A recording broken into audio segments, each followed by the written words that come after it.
आदेश add पर एक सामान्य कार्यक्रम नहीं है।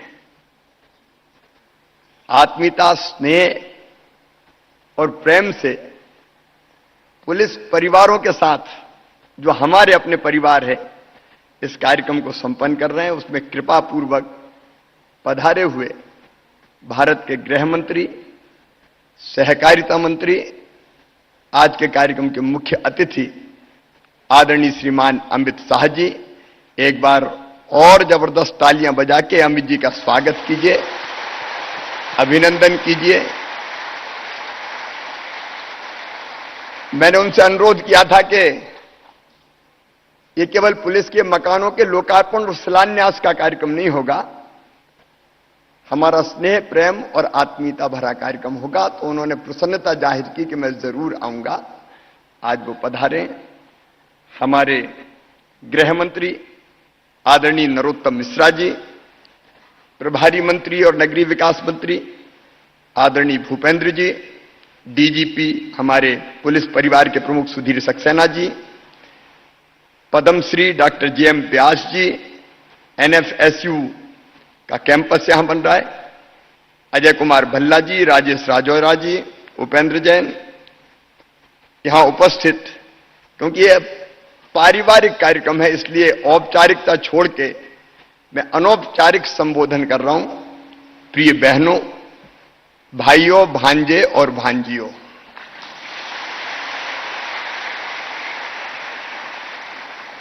अपने प्रधानमंत्री नरेंद्र मोदी जी के नेतृत्व में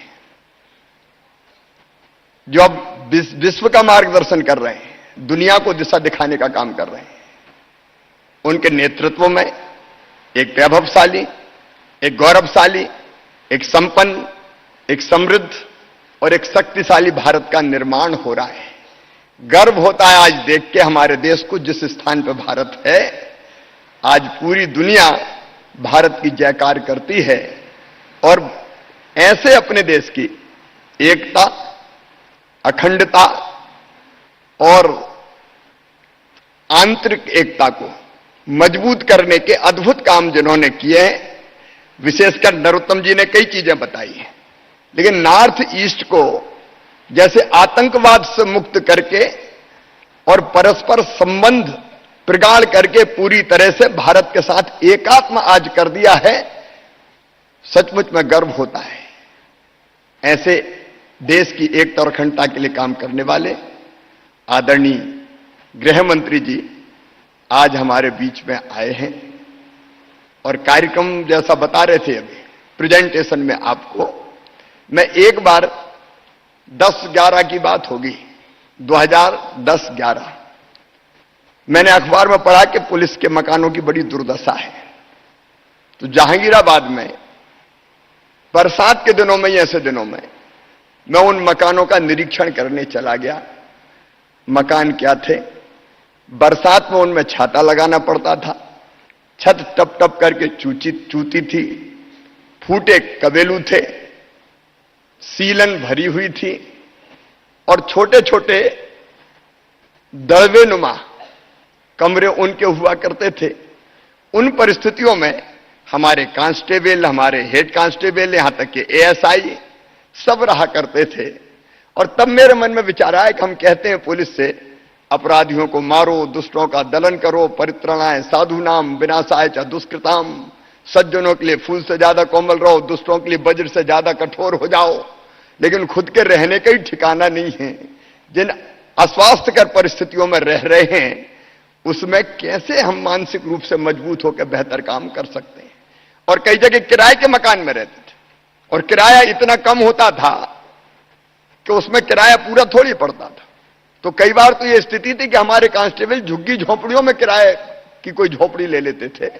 और तब मन में यह विचार आया कि हमारे पुलिस परिवारों के पास बेहतर और अच्छे मकान होना चाहिए और उसी में से जन्म हुआ यह मुख्यमंत्री पुलिस आवास योजना का।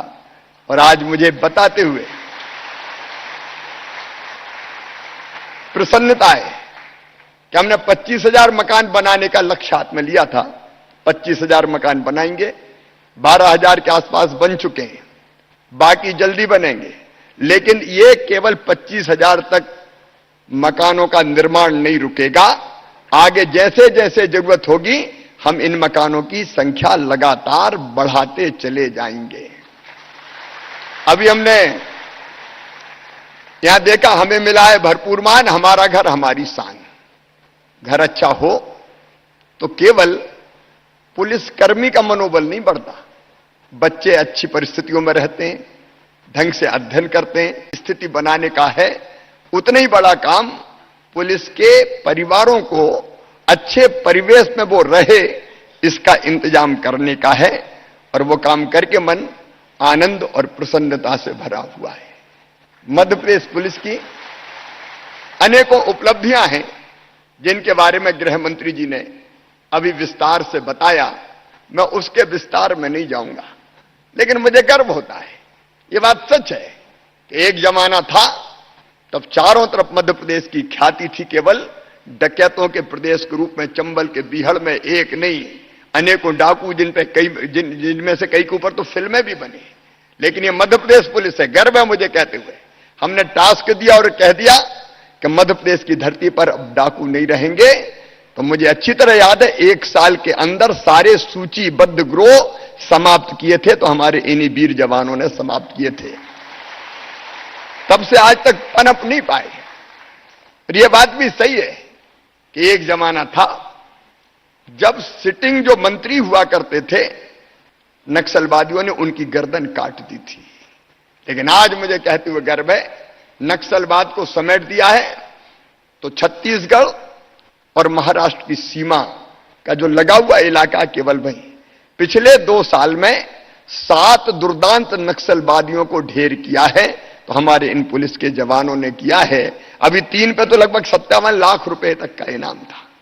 सिमी के नेटवर्क को भी ध्वस्त किया है, और सिमी के आतंकवादियों ने अगर यह हिम्मत की कि जेल तोड़ के बाहर निकलें तो ज्यादा दूर नहीं जा पाए, और भोपाल के पास ही एनकाउंटर में ढेर कर दिए गए।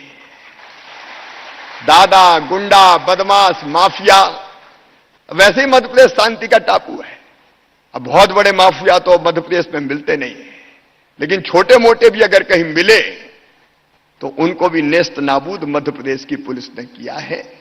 मुझे सचमुच में मध्य प्रदेश पुलिस की इन गतिविधियों पर, उपलब्धियों पर निश्चित तौर पर गर्व है, जिनके बारे में गृह मंत्री जी ने बताया। और मैं सचमुच में हमेशा आनंद से और गर्व से भरा रहता हूं। इन उपलब्धियों के लिए बधाई। आपने ये किया तो हमारा काम था कि हम आपकी चिंता करें, इन परिवारों की चिंता करें। मुझे बताते हुए प्रसन्नता है कि केवल मकान नहीं, हमारे बेटा बेटियां बैठे और छोटे छोटे भांजे भांजी भी आए। मुझे कहते हुए प्रसन्नता है, मध्य प्रदेश में हमने योजना बनाई, अधिकारियों कर्मचारियों के बच्चों को 11वीं से लेकर उच्च शिक्षा तक ट्यूशन फी की प्रतिपूर्ति करने का हमने एक कार्यक्रम हाथ में लिया कि जिनको कांस्टेबल के बेटे हैं, हेड कांस्टेबल के बेटे बेटी हैं, उच्च शिक्षा प्राप्त करना है, मेडिकल में जाना, इंजीनियरिंग में जाना और कहीं किसी उच्च शिक्षण संस्थान में एडमिशन होता है, तो उनकी फीस की प्रतिपूर्ति करने में सहयोगी है मध्य प्रदेश की सरकार। और मैं आश्वस्त करता हूं कि अपने बच्चों की शिक्षा के लिए वो बिल्कुल चिंतित ना हो। उनको बेहतर से बेहतर अच्छे कॉलेजेज में वो पढ़ रहे हैं, उस व्यवस्था के लिए फीस का इंतजाम करना मध्य प्रदेश सरकार की जवाबदारी है।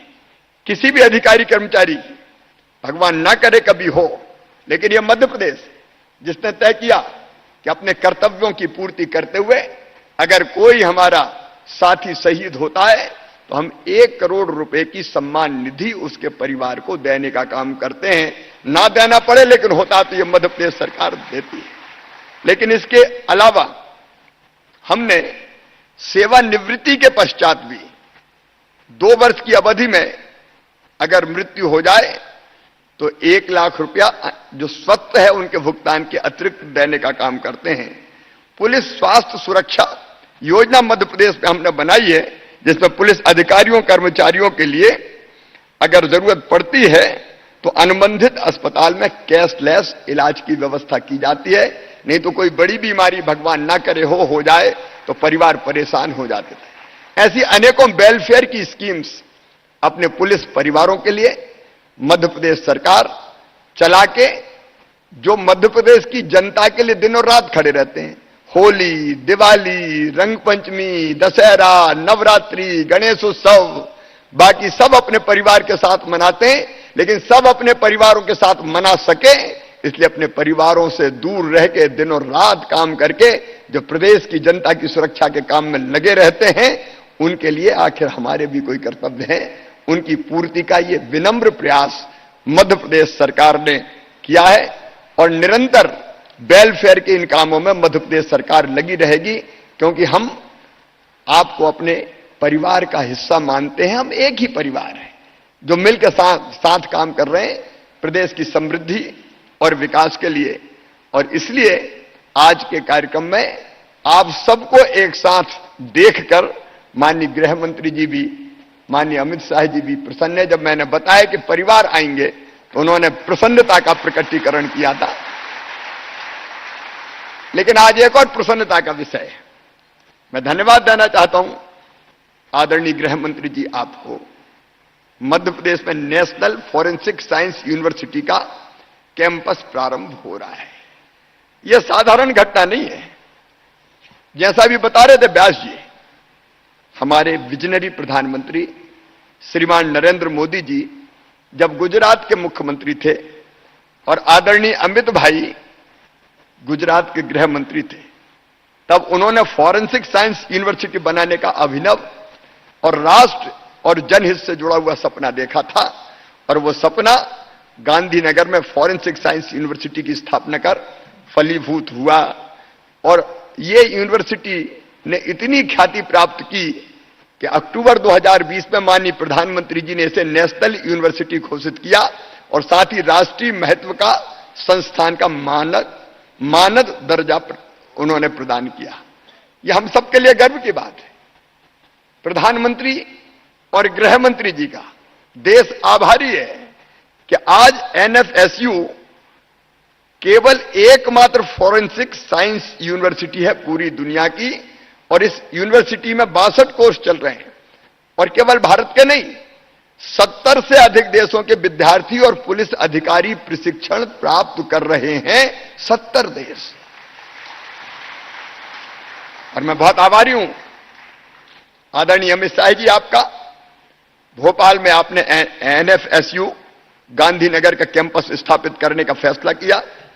एनएफएसयू के भोपाल कैंपस में जहां हमारे बच्चे भी सोच सकते हैं, जहां हमारे बच्चे और थोड़े नहीं, अलग अलग विषयों में हजारों बच्चे उच्च शिक्षा प्राप्त करके अपने कैरियर का चयन कर सकेंगे फॉरेंसिक साइंस एक्सपर्ट के रूप में।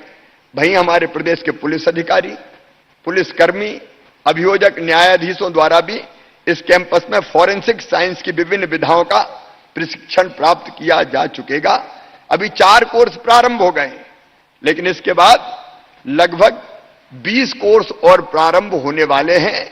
अब इसके कारण 2 वर्षों में हमारा ये पूरा परिसर बन जाएगा और इसके कारण आगामी वर्षों में cyber security, forensic nano technology, crime scene management, digital forensic accounting, forensic biotechnology आदि के डिप्लोमा, डिग्री और पीएचडी के कोर्स प्रारंभ किए जाएंगे। सचमुच में एक बड़ी उपलब्धि है ये मध्य प्रदेश के लिए और देश के लिए भी। इसके लिए मैं फिर एक बार धन्यवाद देता हूं।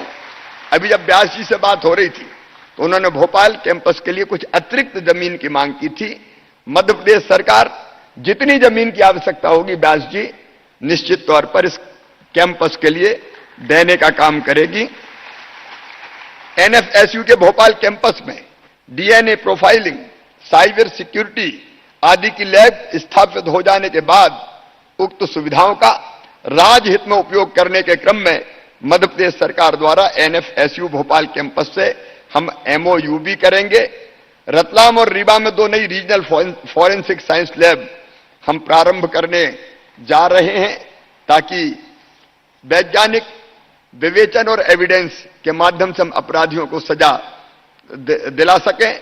मैं एक बार फिर माननीय प्रधानमंत्री जी और माननीय गृह मंत्री जी के सपने को साकार करने में राज्य सरकार कोई कसर नहीं छोड़ेगी, ये अपना संकल्प व्यक्त करता हूं और एनएफएसयू के भोपाल कैंपस को अंतर्राष्ट्रीय स्तर का कैंपस डेवलप करने में अपनी भूमिका का पूरी निष्ठा से मध्य प्रदेश सरकार निर्वहन करेगी।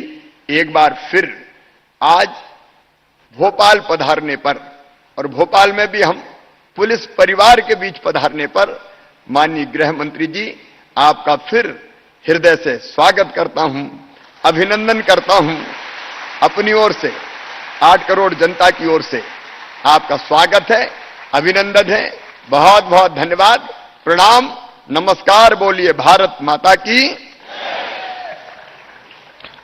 बहुत बहुत धन्यवाद माननीय मुख्यमंत्री श्री शिवराज सिंह चौहान जी। कार्यक्रम के मुख्य अतिथि माननीय केंद्रीय गृह एवं सहकारिता मंत्री श्री अमित शाह जी से निवेदन है